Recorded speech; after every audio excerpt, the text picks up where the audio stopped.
Two. Don't really have one. We'll start with Virginia. Just going back, looking at it, what happened in the second half? We didn't play. We played very well defensively for probably 30 minutes in the game. Thought we wore down at the end, and we let our offensive inefficiency really bother us. You know, I got to give Virginia some credit. I think they really they defended at an elite level. They're just very good individual defenders. Obviously, very good team, and they don't make many mistakes. And if you don't execute at a high level, it's hard to get quality shots. And we had some decent shots in certain situations. I didn't feel like we made any, and got frustrated and tried to do a little bit too much one-on-one, and that's not going to be effective against those guys. And you know, I got disappointed and unhappy with a couple guys, and so they didn't play quite as much. And you know, we didn't do the things we needed to do to keep the game close on the offensive end. Defensively, I thought we were pretty good. Defensively, I thought we were really good in the first half, and had a couple mistakes early in the second, but battled back. And really, you know, I thought our defense was bothering them for a good part of the game. And then I think, you know, at the end when we just kind of our last 10, 12 minutes, I think they broke through and hit a couple threes, crowd got going, and we just couldn't withstand it. But, you know, I was pleased with our defensive effort. I thought our guys played hard.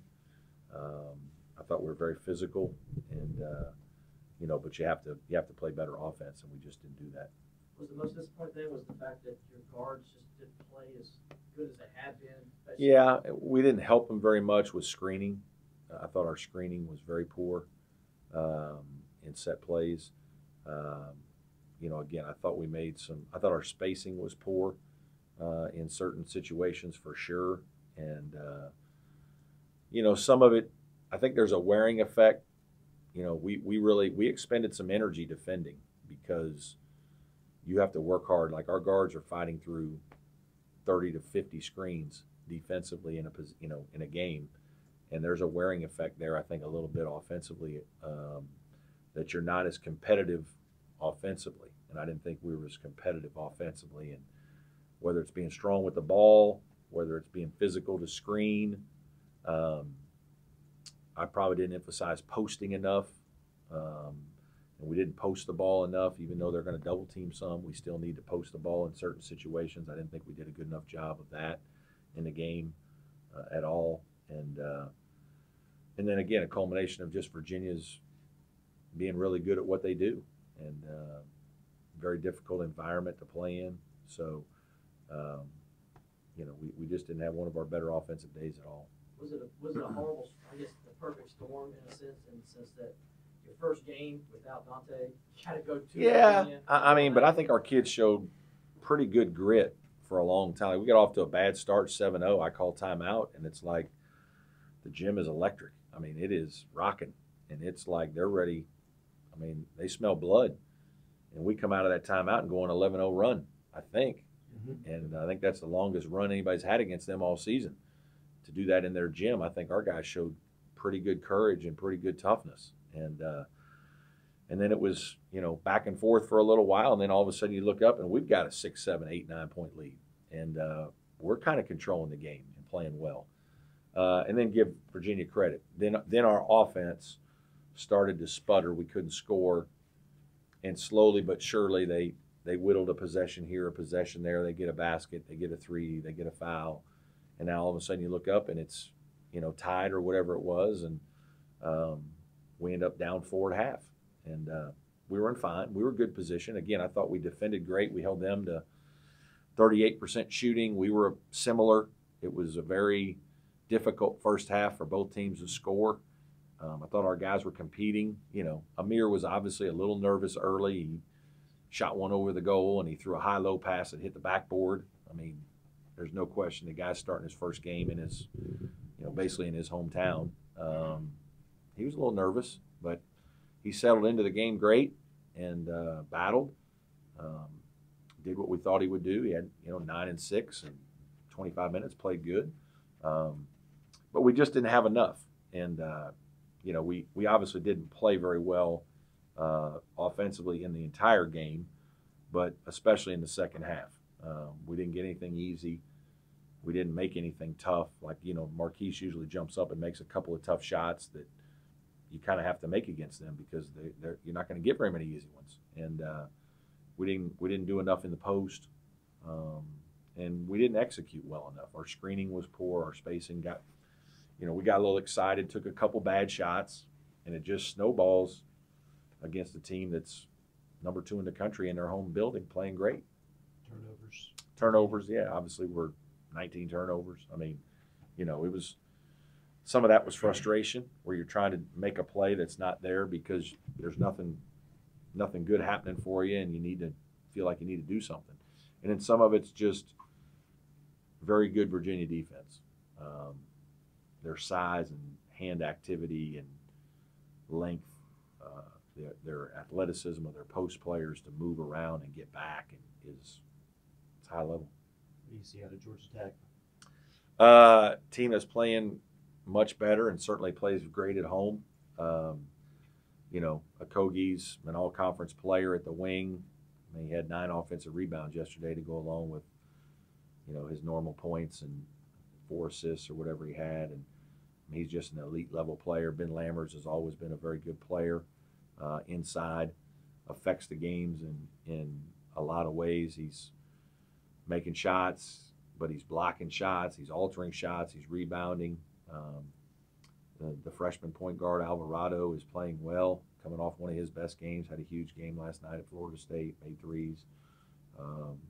Looks more like a seasoned guy who's had 20 games of college experience and playing 30 minutes a game. So, this is a good team that had a very good ACC run last year. They didn't lose much. Tadrick Jackson's still back, big wing, strong. They change defenses on you. You got to be prepared for zone. And with Ben Lammers around there defensively around the rim, it's hard to score. So execute their stuff. They run some of the Princeton stuff. So they're going to play out of the elbow a lot and some old Johnny Orr 2-guard stuff. So just very fundamental and rhythmic in their offense and how they just turn it. So it be a very competitive game. Go back to turnovers for a second. Are you surprised the veterans in the backcourt have struggled there so much? A little bit, but I think you're not going to have it your way all the time. Like if you want Marquise Reed to be a scorer, he's going to get in there sometimes and make some bad decisions every once in a while if you're going to let him be loose and shoot it. And I think you as a coach have to keep coaching that. And it's, you're not allowing him to make turnovers, but you're trying to coach him out of it. And, so there's some of that. I think Shelton has tried to make too many plays sometimes and not just go ahead and pass and maybe get the hockey assist. It's not the home run assist, but maybe be a little bit more unselfish for the hockey assist. I think Dante is probably the guy who was the best at that on our team. Just understanding one more to this guy and he'll make the one. And sometimes he wants to kind of be the guy to make the play, and then sometimes he puts his head down and tries to go make a play to create, and sometimes we've had some of that. But, yeah, we've had too many. Again, I just told the guys this morning when we met, we beat Notre Dame with 9 and had an unbelievably efficient game. Then we go to Virginia and have 19. There's really no way to overcome that. Can't give it. In a lower possession game, you can't have 10 more turnovers. So that's something we just got to keep working on because we're not doing a good enough job of that. As Amir has to kind of be the guy now, how much do you think there maybe is a little bit more basketball maturity to him, maybe because of the prep school experience? Do you almost feel just slightly more comfortable than another freshman? Yeah, absolutely. I do think the fact that Amir went to prep school for 2 years has made him a more mature young man. Forget about basketball player. He's been away from home. He's had to do a lot of things on his own. So when he came to Clemson, it wasn't as big of an adjustment. To my knowledge, he's never been homesick. He's not worried about certain things, how to get those done. He knows how to do it. It's just been continued work on getting more comfortable playing the game at this level. And he's, he's made great strides in the last month in that. And so this is what we anticipated him doing. We thought he would have an impact as a freshman, and now he's obviously got to have a big one. You've always got to adjust every ebb and flow of the season. You had the Saturday game, confirmation of the injury, and then a quick Tuesday game. In this time now between now and Georgia Tech, you and the staff kind of now sit back and maybe take the opportunity to say, okay, here's where we are. No Dante. We have to make this adjustment for that adjustment. Yeah, a little bit. Yeah, no question. Obviously, the first game back was quick, and you could feel a little bit. Everybody. It was a little different at practice. Not having Dante's length and presence, around practice last week. I guess it wasn't really last week, but just a couple days leading into Virginia. And then it was even a little different in the locker room, looking at him sitting over there and it was different in warm-ups. I could tell from talking to the staff that it just, he was kind of the bebop guy that got everybody going a little bit, and he tried some, but I don't think it was quite as – so I think there's a little bit of an adjustment period. They better not take too long. And I'm optimistic that now that we've gotten past a game, like we realize this is who we are, and let's go play.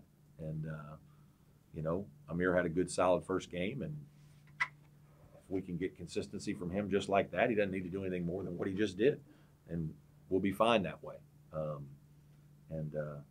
As a staff, we certainly are analyzing different things, and when you play a game or two more, you're going to get more and more data to hopefully make better adjustments. But the first game was pretty quick. It was a quick turnaround for all of us, I think, just in terms of it all sinking in, and the personal side of it too, just dealing with Dante's injury.